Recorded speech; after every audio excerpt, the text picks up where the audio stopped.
morning, ma'am. Good morning, everyone. So I'm Andrew Francis Ikayan, and today I'm going to demonstrate the nail care. So the indication is to check the nail condition for the patient's hygiene and to soften the nail of the hand.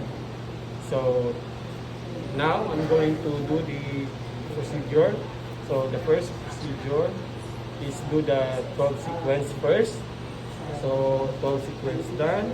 After that, assist the patient. So first is get the wash basin and pour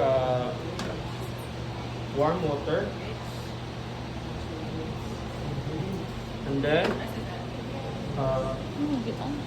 check the water temperature using your wrist. So the water is fine. And then assist the patient's hand, put it inside the wash basin, and then soak it 5 to 15 minutes. So while waiting, get the cotton balls with a 70% alcohol using a forceps to sanitize all the materials.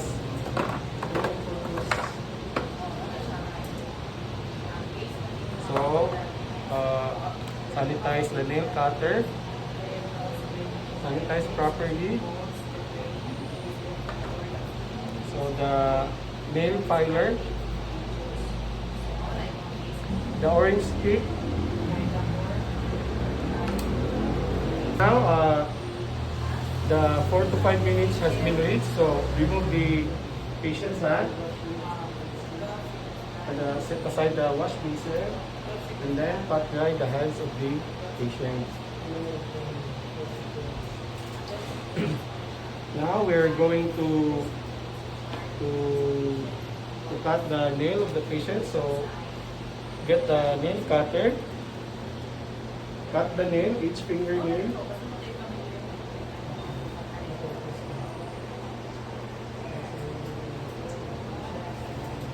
Then after that, with the nail filer, and file each nails, smoothing and even the nails.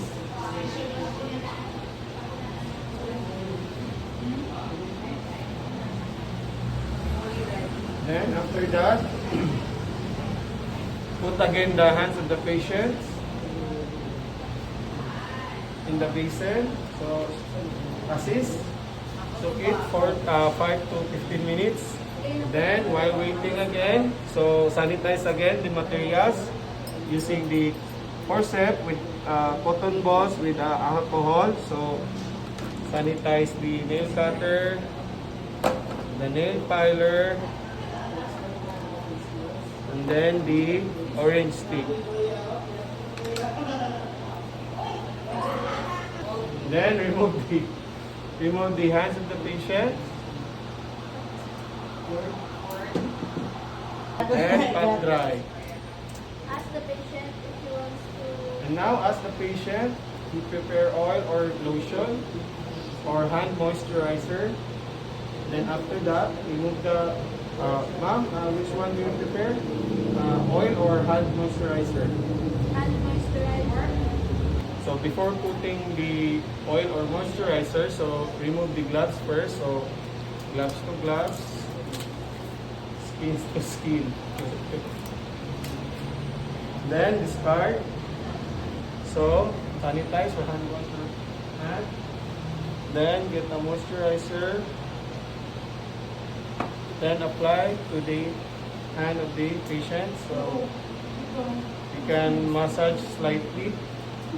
After that, you can do the same procedure to the other side or the other hand of the patient, and then once it's done, so do the documentation, so the time, the date, who did the procedure, the condition of the nail of the patient, and then the reaction of the patient.